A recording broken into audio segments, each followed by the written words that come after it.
Model পাণ্ডবেশ্বরে মুকুটে নতুন পালক বিধায়কের হাত ধরে অত্যাধুনিক বাস স্ট্যান্ডের উদ্বোধন। রূপকথার মতো বদলে যাচ্ছে খনি অঞ্চল তথা পাণ্ডবেশ্বরের ছবি। উন্নয়নের সোপানে পাণ্ডবেশ্বর এবার আরও এক ধাপ এগিয়ে গেল। উন্নয়নের জোয়ারে এবার যুক্ত হলো নতুন এক পালক। পাণ্ডবেশ্বরবাসী দীর্ঘদিনের স্বপ্ন পূরণ করে ফুলবাগান মোড়ে মাথা তুলে দাঁড়ালো এক আধুনিক মডেল বাস স্ট্যান্ড। আজ এক জাঁকজমকপূর্ণ বর্ণাঢ্য অনুষ্ঠানের মাধ্যমে এই বাস স্ট্যান্ডের শুভ উদ্বোধন করলেন পাণ্ডবেশ্বরের জনপ্রিয় বিধায়ক নরেন্দ্রনাথ চক্রবর্তী। আজ এক জাঁকজমকপূর্ণ বর্ণাঢ্য অনুষ্ঠানের মাধ্যমে বাস স্ট্যান্ডের শুভ উদ্বোধন করলেন পাণ্ডবেশ্বরের জনপ্রিয় বিধায়ক নরেন্দ্রনাথ চক্রবর্তী। সাধারণ মানুষের যাতায়াত ব্যবস্থাকে আরও মসৃণ ও আধুনিক করতে এই বিশেষ উদ্যোগ। বিধায়ক নিজে খতিয়ে দেখেন যাত্রীদের জন্য রাখা প্রতিটি পরিষেবা। মডেল পাণ্ডবেশ্বর করায় যে লক্ষ্য তিনি নিয়েছিলেন, এই প্রকল্প তারই এক বাস্তব প্রতিফলন। দীর্ঘ প্রতীক্ষার অবসান ঘটিয়ে আজ পাণ্ডবেশ্বর ফুলবাগান মোড়ে উদ্বোধন হলো অত্যাধুনিক মডেল বাস স্ট্যান্ড। এই মডেল বাস স্ট্যান্ডে কি নেই? যাত্রীদের জন্য আরামদায়ক বসার ব্যবস্থা, শৌচাগার এবং পরিশুদ্ধ পানীয় জলের ব্যবস্থা, রাতে নিরাপত্তার জন্য আধুনিক আলো এবং নজরদারি। সব মিলিয়ে ফুলবাগান মোড়ের এই নতুন রূপ এখন সাধারণ মানুষের আলোচনার কেন্দ্রে। এবং এটি এখন কেবল একটি বাস স্ট্যান্ড নয়, বরং পাণ্ডবেশ্বরের আধুনিকতার পরিচয়। বিধায়ক কথা দিয়েছিলেন যে পাণ্ডবেশ্বরকে মডেল হিসেবে করে তুলব। আজ ফুলবাগান মোড়ে বাস স্ট্যান্ড সে উন্নয়নের একটি প্রমাণ। পাণ্ডবেশ্বর থেকে অজিত মেসা, রিপোর্ট নিউজে। পাণ্ডবেশ্বরের উন্নয়নের একটা করে মাইলস্টোন আমরা প্রথিত করে যাচ্ছি। গতকাল করেছি পাণ্ডবেশ্বরের রুইদাসপাড়ার 1 কোটি টাকা ব্যয় প্রাইমারি স্কুল। আজকে করেছি বাস স্ট্যান্ড, কয়েকদিন করবো অটো ভাব। পাণ্ডবেশ্বরের থানার প্রশাসনিক বিল্ডিং প্রস্তুত হয়ে গেছে এবং অন্যান্য উন্নয়নমূলক কাজ আমরা প্রতিদিনই করছি। এবং দীর্ঘদিন ধরে মানুষের চেষ্টা ছিল, চিন্তা ছিল বাস স্ট্যান্ডের প্রয়োজন। সব বাস এখানে দাঁড়ালে এখানে যেমন কিছু ব্যবসায়িক সহযোগিতা হবে, আর্থসামাজিক উন্নয়ন হবে এবং সেই সঙ্গে বাসগুলো জলের ব্যবস্থা, আমরা এখানে ঠান্ডা জলের মেশিন বসিয়ে দেবো, জলের ব্যবস্থা থাকবে, এখানে খাবারের দোকান থাকবে, এখানে অটো রিক্সাগুলো টোটোগুলো দাঁড়াবার জায়গা থাকবে। মানুষ নিশ্চিন্তে এখান থেকে গন্তব্যস্থলে যেতে পারবে।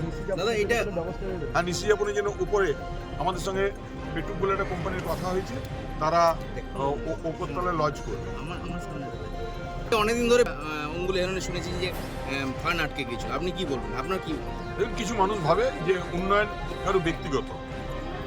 এই বাস স্ট্যান্ড আমি যখন জেলা পরিষদের কর্মাধ্যক্ষ ছিলাম তখন এটা জেলা প্রশাসনের কাছ থেকে আমি চেয়েছিলাম এবং তার উদ্বোধন তার শিলান্যাস হয়েছিল। তারপর কিছু মানুষ ভেবেছিলেন যে এতে বোধহয় আমার নাম হয়ে যাবে, তাই এটা আটকে দিয়েছিলেন। ধন্যবাদ জানাবো পশ্চিম বর্ধমান জেলার ডিএম সাহেবকে, যার ঐকান্তিক প্রচেষ্টায় সেই ফেরত যাওয়ার টাকা আবার ফেরত এসে আবার কাজ হয়ে আরও টাকা দিয়ে এটাকে সম্পূর্ণ করা হয়েছে। কারো কথাতে বা কারো আটকে দিলে উন্নয়নের কাজ আটকে যায় না, কারণ বাংলার মাননীয় মুখ্যমন্ত্রী মমতা বন্দ্যোপাধ্যায় তার ঐকান্তিক প্রচেষ্টায় বাংলার উন্নয়নের ধারা অব্যাহত থাকবে। দীর্ঘদিনে একটা স্বপ্ন ছিল, আশা ছিল যে পাণ্ডবেশ্বরে যে সমস্ত একটা বিজি রোড, বিভিন্ন দূরপাল্লা যে বাসগুলো যায় সেখানে যাত্রীদের প্রচণ্ড অসুবিধা হয়। ফুলবাগানা মোড়ে সামান্য ঠেলা, একটু ফলের দোকান, বাস বেশিক্ষণ সময় দিতে পারে না। তো বিধায়কের ইচ্ছা ছিল, যে স্বপ্ন ছিল যে পাণ্ডবেশ্বরে একটা মডেল বাস স্ট্যান্ড করার জন্য।